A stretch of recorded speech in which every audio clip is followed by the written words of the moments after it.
The Conservative Commandos radio show is expanding to become the Conservative Commandos radio network. We are establishing a front line of conservative radio broadcasters and ironclad patriots to declare war against the madness of liberalism and the Obama administration. Are you tired of the disregard for our Constitution? Do you still have faith in the American dream?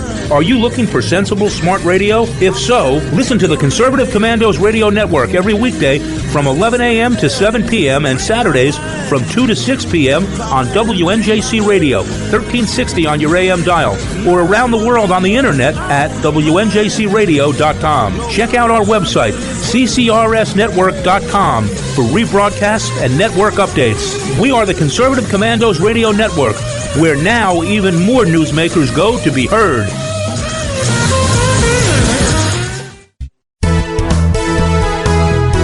Hi, we're David and Patty Barrickman of Wildflower Ridge Honey, beekeepers for 49 years. I want to tell you about a great survival and a multi-use product called Trail Rations. It is pure honey and a product of the USA.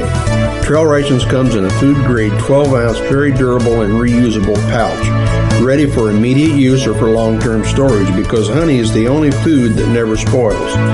Honey is instant energy and goes right straight to your bloodstream. Honey is one of the best all-natural survival foods, natural sweetener right straight from Mother Nature. Honey is also antiviral, fungal, and bacterial. It's your first aid in a pouch.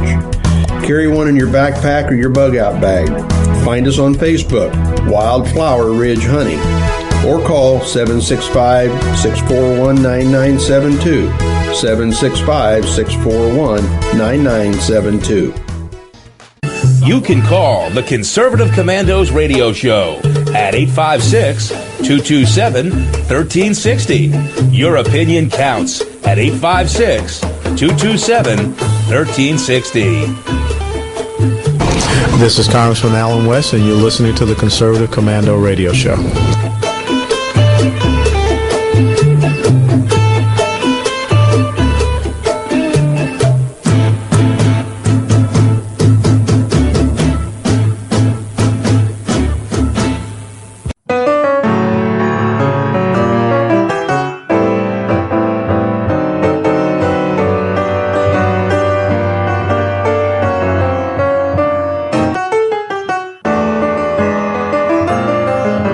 To the Howard Hyde Show on the Conservative Commandos Radio Network from Los Angeles, California to Philadelphia, Pennsylvania on AM 1360 WNJC.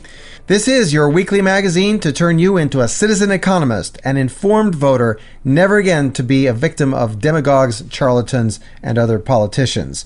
This program is made possible by CitizenEcon.com, publisher of the book Escape from Berkeley, an ex-liberal progressive socialist embraces America and doesn't apologize, by Howard Hyde, available on Amazon.com.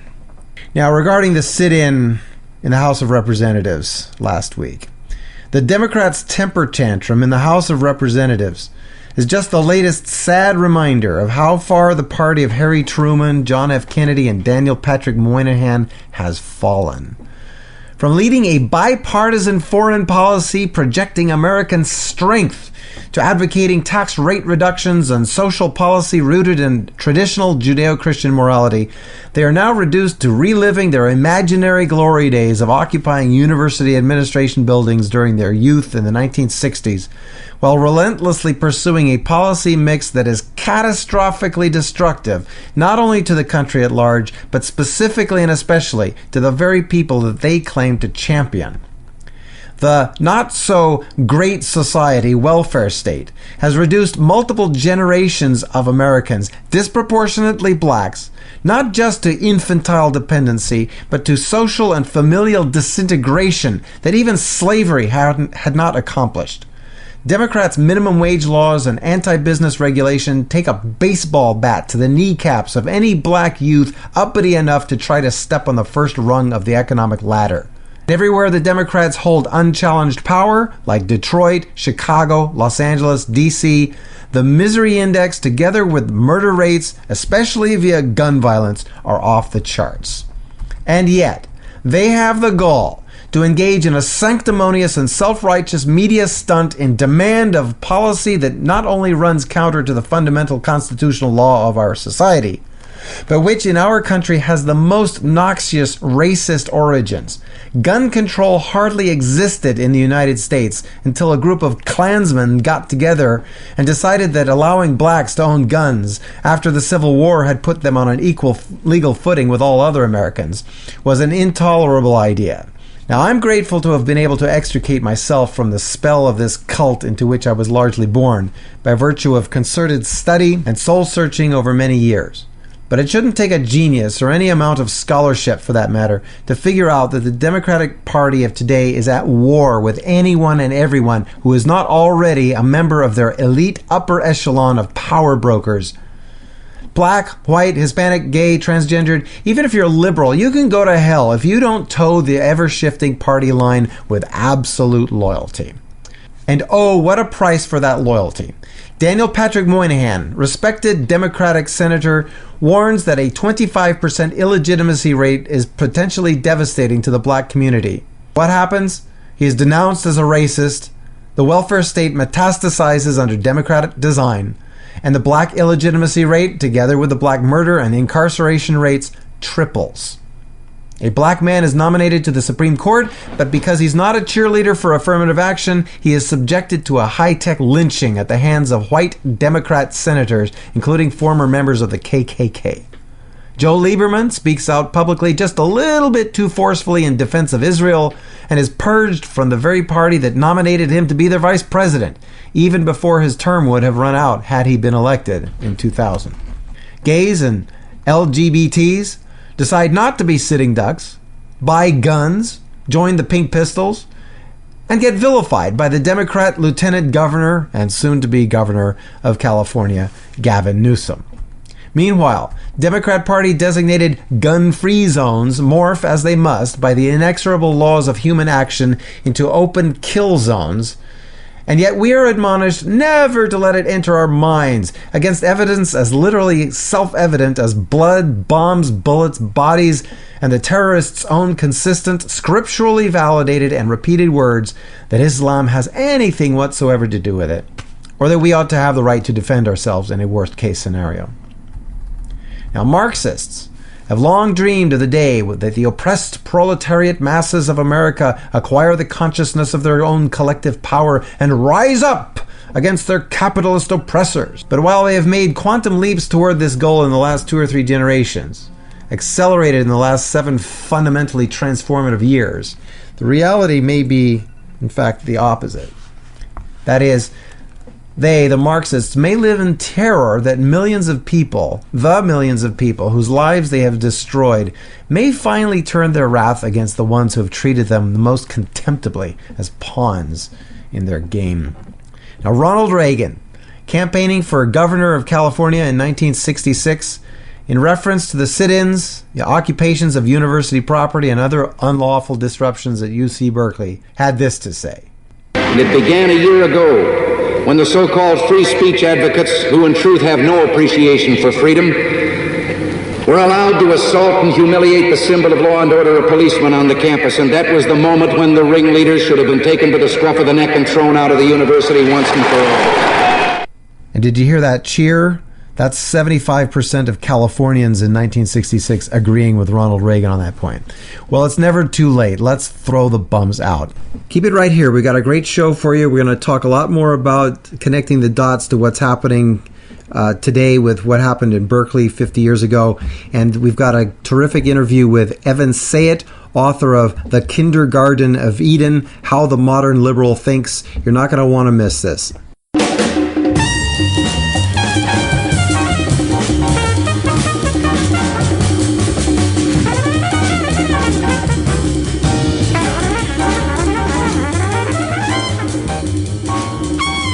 This is Dr. Karen Sigmund, Chairman of the American Freedom Alliance.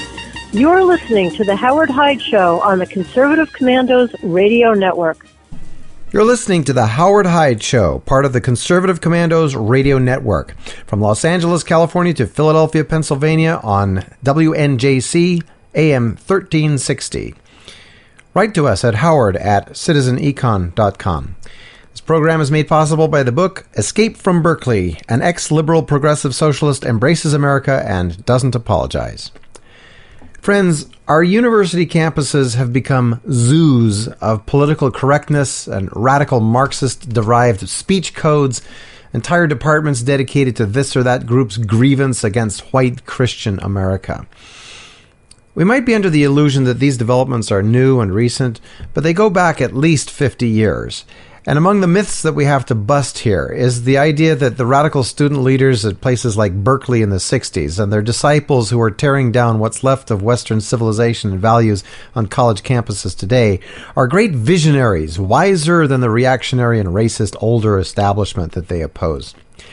They are not. Never were then and aren't now. At best, they are skillful demagogues, expert at whipping up anger and resentment. But at their core, they are ignorant, inexperienced, and immature, and they take their followers with them into little hells of their own making. Let me take you back to Berkeley in 1964 for an example.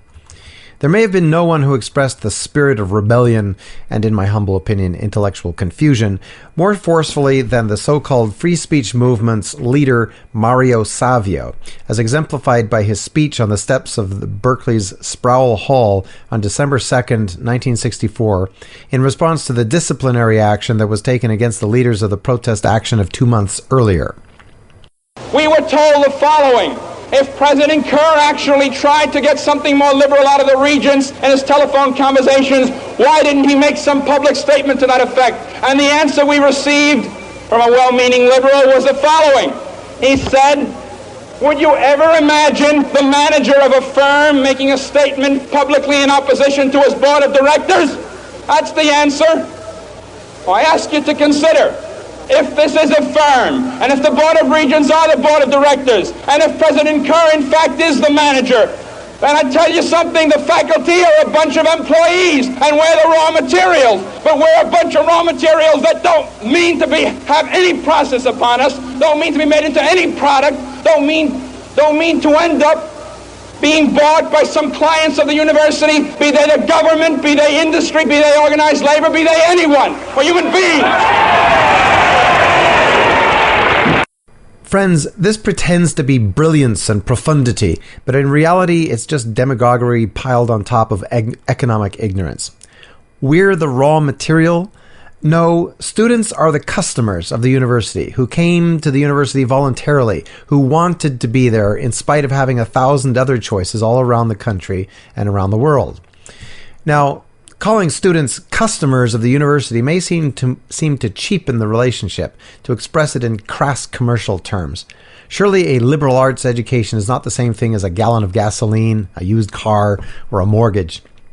Surely the value of a college degree imbued with an appreciation for the humanities, art, history, literature, culture, cannot be done justice in such vulgar terms as dollars and cents. Nevertheless, boys and girls, in order to provide the buildings, classrooms, lecture halls, computers, laboratories, and learned personnel qualified to teach all of the disciplines offered by the modern university requires setting aside tremendous quantities of resources for that purpose, resources which could have been used for something else, but which we presumably value most in this use. So while the term customer, as we know it, doesn't seem to do the scholar to institution of higher learning relationship justice, until we find a better one, it will have to do. Now, I attended 5 different universities during my undergraduate career before finally earning my BA, to the great relief of my parents, with a major in music and significant concentrations in French and history. Yet, for the discipline which eventually became my professional career, information technology, I took no undergraduate university classes at all, and just a handful in the MBA program that I enrolled in later. Most of the classes I took in the field were offered by technology vendors, for-profit corporations. I got my foot in the door of this career by earning a Certified Netware Engineer, or CNE, certification via classes, materials, and exams offered by Novell Corporation. Similarly, over the years, I took classes and earned certifications from Oracle, Microsoft, and Sun Microsystems. At none of these institutions was there ever a student protest demonstration occupying the administration building, burnings in effigy of Bill Gates, Larry Ellison, or Scott McNeely. There was no rioting in the streets or police firing tear gas. The parameters of the relationship were clear. We were engaged in mutually beneficial voluntary exchange. If the relationship had been unsatisfactory in any way, either of the parties could have terminated it at any time with minimal fuss. If no one wanted to take these courses and exams, the vendors would have had to adapt to the needs of the students or go out of business.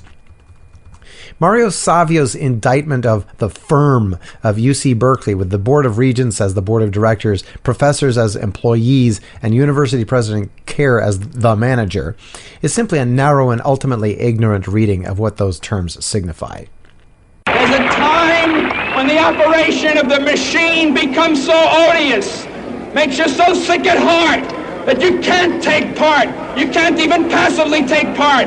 And you've got to put your bodies upon the gears and upon the wheels, upon the levers, upon all the apparatus, and you've got to make it stop. And you've got to indicate to the people who run it, to the people who own it, that unless you're free, the machine will be prevented from working at all. Now, no one denies that that is eloquent. But then again, any kindergarten kid in the sandbox who has just had his toy truck taken away could say, or at least feel, the same thing. So, for that matter, could a grassroots Tea Party group leader who was dealing with a politically vindictive IRS? Was Savio truly speaking in terms of universal principles? What matters is the substance of your grievance, the question of whether it has merit. Unless you're free, Savio and his cohort are among the freest human beings ever to walk the earth, as are most Americans, even those of us who didn't attend elite universities. Now, Mario Savio was honored after his death in 1996 with a memorial lecture at UC Berkeley. A partial list of the Illuminati who have given the annual Mario Savio lecture includes Howard Zinn, Lanny Guinier, Cornel West, Molly Ivins, Tom Hayden, Angela Davis, Seymour Hersh, Robert F. Kennedy Jr., Elizabeth Warren, Robert B. Reich, and Van Jones. Not too many conservative Republicans or Tea Party activists in that group. Apparently, only leftists are to be celebrated for putting their bodies against the gears. You're listening to The Howard Hyde Show, part of the Conservative Commandos radio network. The book is Escape from Berkeley. An ex-liberal progressive socialist embraces America and doesn't apologize.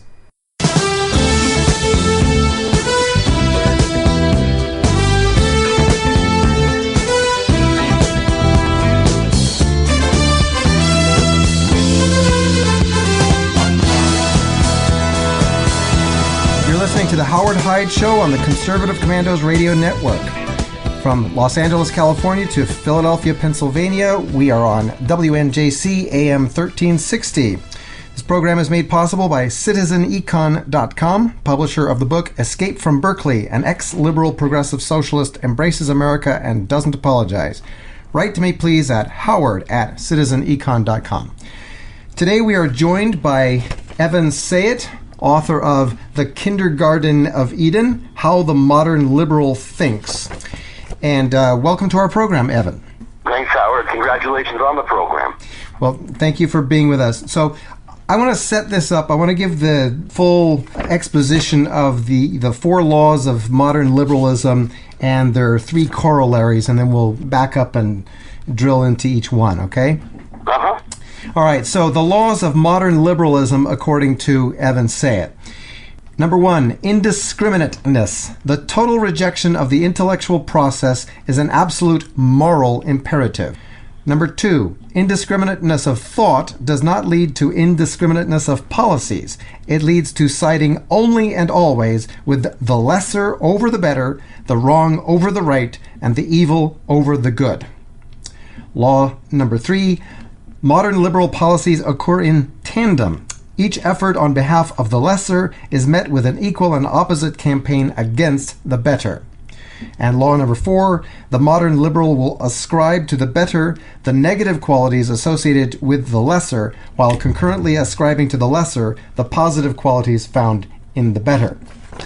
And then there are three corollaries to these four laws. Number one, the modern liberal may have personal standards, but he must deny them and militate against their use and those who use them in the public arena.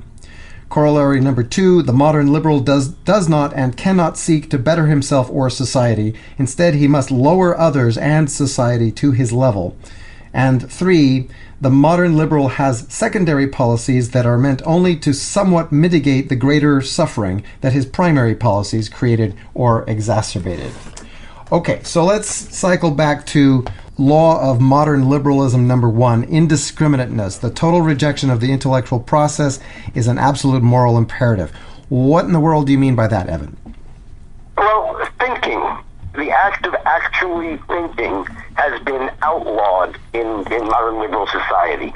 You know, when the first baby is born after World War II, and I explained why the end of World War II and the subsequent generations is such right ground for modern liberalism. But after the babies were born, and then they became the children of the 60s, who became the professors and the journalists, the entertainers and the politicians and the community organizers of the 80s. In the 1980s, thinking was outlawed. Right? The thinking behind the rejection of rational thought is that anything you believe, anything I believe, anything your audience believes, anything anybody believes is going to be so tainted by your personal prejudices. Prejudices we all have, prejudices we can't help but have just by being human. Prejudices based on things like the color of your skin, the nation of your ancestry, your height, your weight, your sex, and so on. Anything you believe, Howard, is going to be so tainted by your prejudices that the only way not to be a bigot is to never think at all. Astonishing. So you and I are partisans for American exceptionalism, low taxes, limited government, the Constitution, the State of Israel. Aren't those just our prejudices then? What? Well, that's the liberals' fear, is that it is our prejudices. In fact, they will call it Islamophobia. It's a phobia. It's an unwarranted fear. You're either a bigot or a phobic. If you actually seek out the better. For example, you just mentioned American exceptionalism. We recognize American exceptionalism because we think. And we think and we recognize and we learn and we study and we recognize America's exceptionalism. But to the modern liberal, that's xenophobia. You can't recognize America's exceptionalism. You can't recognize Israel's exceptionalism. You can't recognize anything as better or worse than any other, because the outcome may just be a reflection of your bigotries. You talk about the modern liberal and the true believer versus the mindless foot soldier, and the term that I use is the radical leftist, the radical leftist true believer.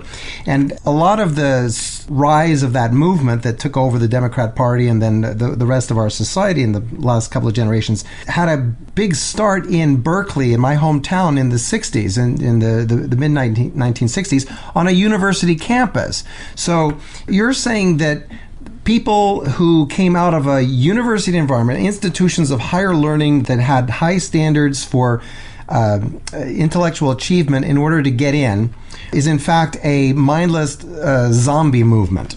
Well, look on the college campuses these days. You see that they're children. They are actually children. They are so stressed out if there's an idea that goes against what it is that they want to believe. You know, there's a... You know what you just said, Evan, makes... There's a fundamental and essential difference between being smart and being clever.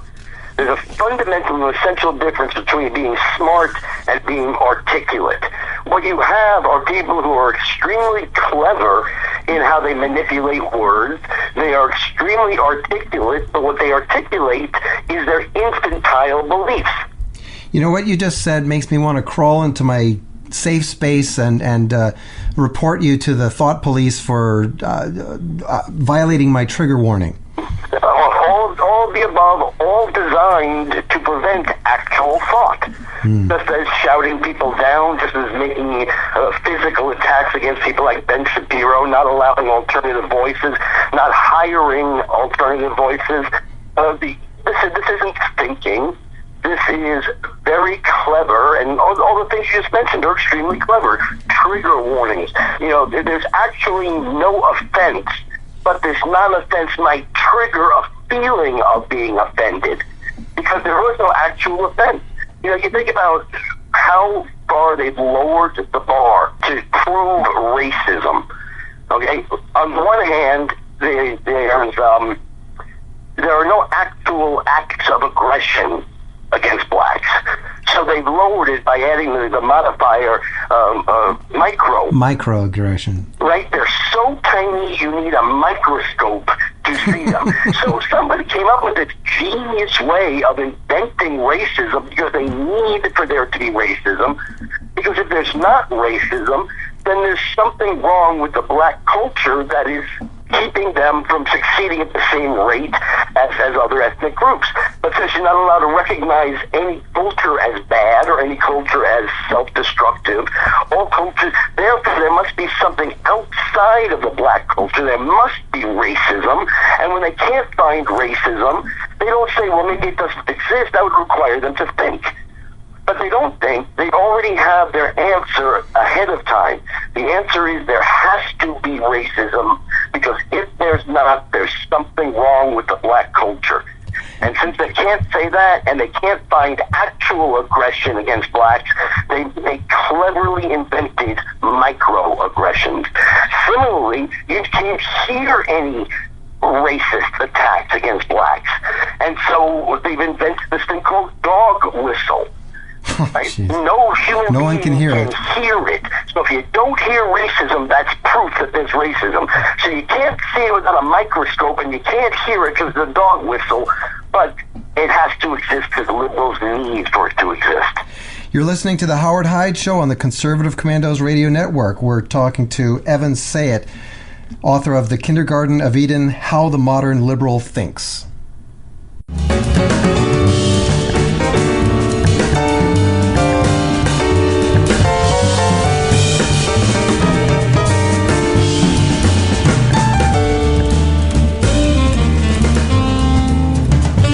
To the Howard Hyde Show on the Conservative Commandos Radio Network. From Los Angeles, California to Philadelphia, Pennsylvania on WNJC AM 1360. We are joined today by Evan Sayet, author of The Kindergarten of Eden, How the Modern Liberal Thinks. And we've been stepping through the 4 general unified field theory laws of modern liberalism, according to Evan Sayet. And law number 2 is indiscriminateness of thought, which is the moral imperative in law number 1, does not lead to indiscriminateness of policies. It leads to siding only and always with the lesser over the better, the wrong over the right, and the evil over the good. Again, Evan, you've got a lot of explaining to do. Well, look, it's very simple. The first law is that they're not allowed to think. They have to start and end their thought process with the belief that all cultures, all people, all religions, all behaviors, all marital and familial constructs are equally good and equally right. Right? But indiscriminateness of thought doesn't lead them to just everything meeting in the middle, because somehow they have to explain how it is in the real world some things succeed and some things fail. Look, if no person, no culture, no religion, no form of governance, if nothing is better than anything else, then success is unjust. For exactly the same reason, if nothing is worse than anything else, then failure is proof positive that somehow the failure has been victimized. And if success and failure are unjust, then great success and great failure are great injustices. And the most exceptional injustices are those things that are exceptionally successful and those things that are exceptionally failed. And so it becomes the modern liberal's responsibility. He calls it the social justice. Notice once again how he inserts a modifier to change the meaning of the word 180 degrees. There is no aggression, so he makes a microaggression. He's against actual justice, so he inserts the modifier social, and it changes the meaning of the word justice 180 degrees. And it becomes his moral imperative. It becomes his job to try to prove that exceptionally good isn't exceptionally good. And in fact, they have to go strongest and hardest and most viciously against the exceptionally good, while working hardest to cover up for or explain away the exceptionally evil and failed. Look, we see this in the Middle East, where it's not just, and I don't want to step on law number 3 yet, but it's not just that they cover up for the Islamic terror. It's not just that, but they also attack Israel. They attack Israel with the most horrific of blood libels and lies. The idea that Israel is committing genocide, when in reality the population in the West Bank and Gaza Strip has grown every year for the past 60 years. And in fact, it's only Israel, of all the nations in the world, that the liberals are trying to strangle to death economically. It's that tiny liberal democracy of Jews, while they are four square behind the Palestinians and the Islamists, and work on their behalf. Okay, so let's see where we are on the map. We kind of jumped ahead to law number 3, right? A little bit, because they're all part of all. After another, they're all interlocking, right? Each effort on behalf of the lesser is met with an equal and opposite campaign against the better. So on behalf of radical Islam, we have the opposite campaign against Israel. We have to show that Israel is bad, or at least no worse than the radical Islamists who blow up innocent people and then dance in the streets over it. Is some way to justify the Islamic fascism and the Islamic terror that the media and the President of the United States and the other liberals can't cover up. And the reason that they have to elevate... It's workplace, Evan, it's workplace violence. Yeah. It's just workplace violence and violent extremists and gun violence. That's all it is. Right. It's every excuse except to say they would rather blame an inanimate object because they can't blame the ideology. If they were to blame the ideology, then they'd have to chuck their own ideology, because their own ideology says that nothing is better or worse than anything else. And since they can't prove that, the President of the United States, Barack Obama, was asked, "Do you believe in American exceptionalism?" And he gave a very clever, very politic answer, in which he said, "Yes, I do," but then made it very clear what he said next, that no, he doesn't. No, he doesn't, because Germany also believes in German exceptionalism, and Greeks believe in Greek exceptionalism. Therefore, it's all relative. It's all... So exactly. So he doesn't believe America is exceptional because of our exceptional Constitution. He doesn't believe America is exceptional because of our exceptional Judeo-Christian heritage. He doesn't believe we're exceptional because of our exceptional Protestant work ethic. He just happens to live here. If he lived in England, then he would think England was exceptional. And if he lived in Greece, then he would think Greece is exceptional. And the problem is this. That's the first law. He's not allowed to recognize American exceptionalism. But here's the second law. If America isn't exceptional, then how is he to explain our exceptional success, our exceptional prosperity, our exceptional strength? There's only two possibilities, Howard. Either we are exceptional, and these things are a product of those exceptional characteristics. But if he can't admit that, then the only other explanation is not only is America's success unfair, unjust, why should we be so successful, but because we are the most successful nation in all of human history, Barack Obama and those who share his ideology have no choice but to conclude that America is the greatest injustice in all of human history. The greatest injustice, yes. Now, you talk a lot about the concept of objectivity. You quote Howard Zinn, the communist author of the United States history textbooks that are used lamentably in our high schools and universities. They're the single most assigned history text in our primary schools and in our colleges. Astonishing. And anyway, he said that objectivity is impossible, and if it were possible, it would be undesirable. Right, and actually the whole quote was something along the lines of, if it were possible, it would be undesirable, because if you think that history should serve a social purpose, if you think that it should in some way advance the causes of humanity, then you make your choices based on that. So, in other words, the man who wrote the book that all of these liberal college professors and liberal teachers assigned to teach our children about our history was written by an historian who admits, who freely and happily admits that he lies. That he rejects the objective evidence and makes things up in order to advance the causes that he believes in. You're listening to the Howard Hyde Show on the Conservative Commandos Radio Network. We're talking to Evan Sayet, author of The Kindergarten of Eden, How the Modern Liberal Thinks.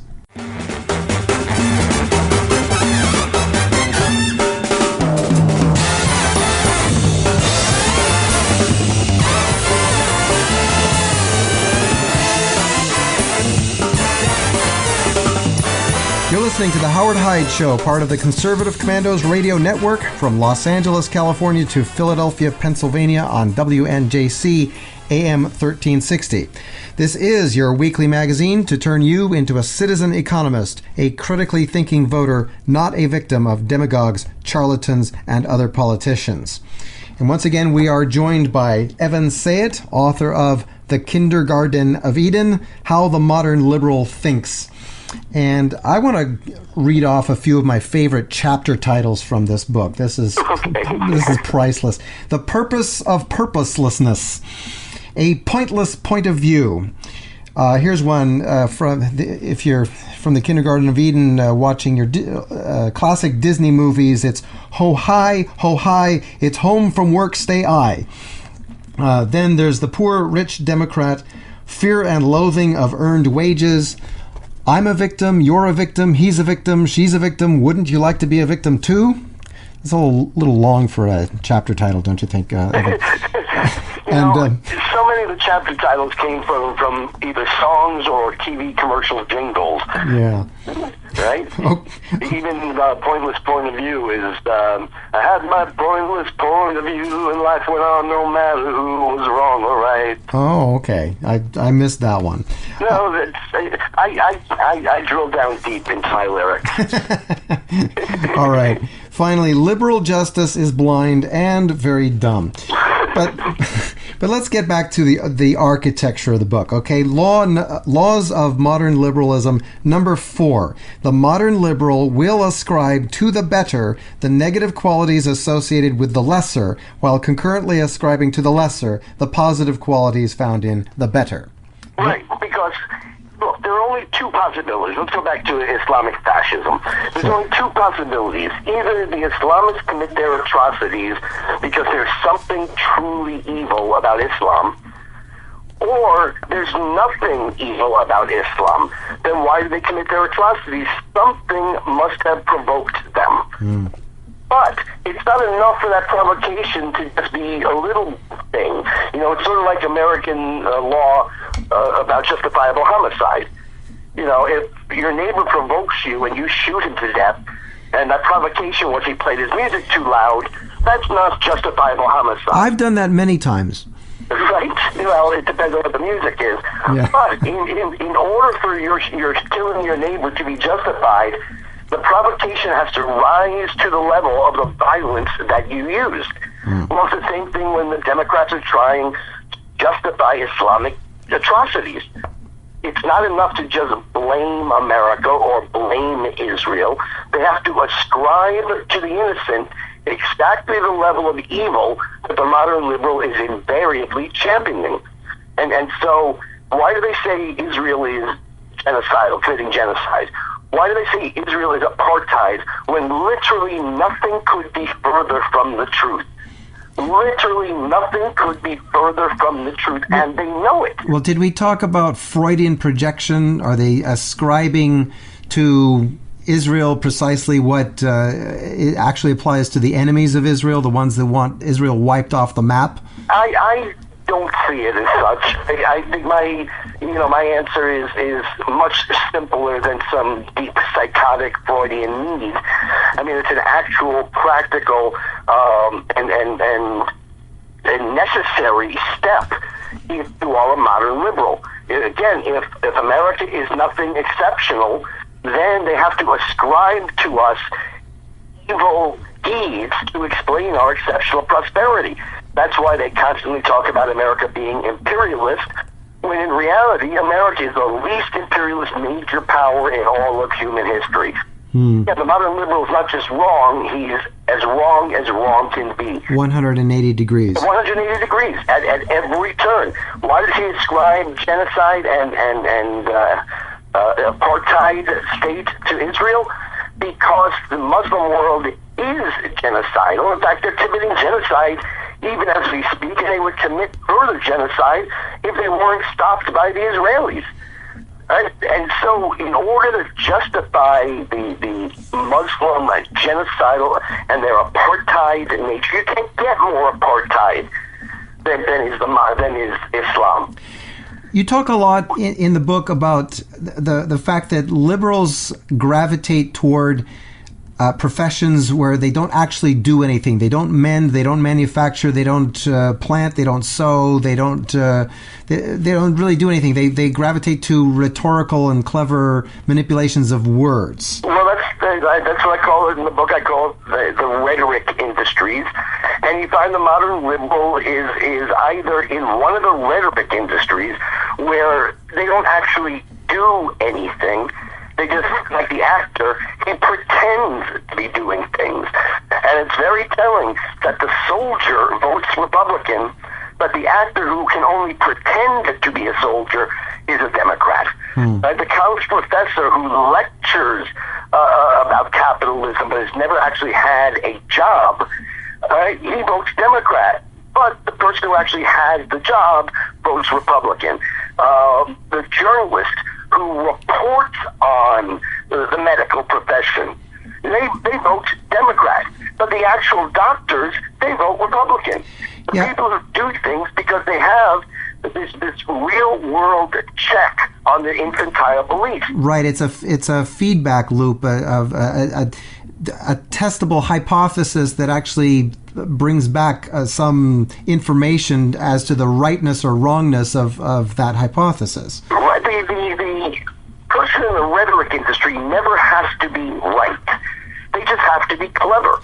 Right, and what you write on page 45 is the clever but wrong fireman soon got burned and, having been burned, learned a lesson or two, while the clever but wrong academic soon got tenure and, having been rewarded, sought only newer and more clever-sounding ways to repeat the same nonsense she'd believed since before she turned 6 and about which life had never once given her reason to question.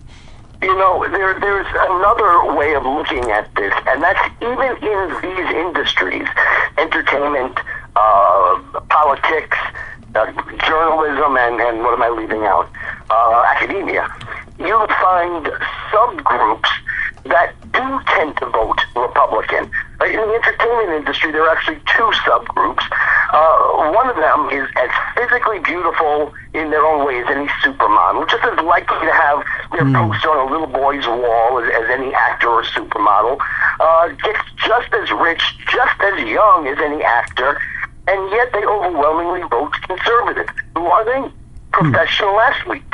Why would professional athletes be Republicans? Because they actually things, have to do... And it's objective. You either catch the ball or you drop the ball, and it doesn't matter how cleverly you write a paper afterwards saying that the game is racist, that your grandfather was Muslim and the football was made of pigskin and I had a trigger warning.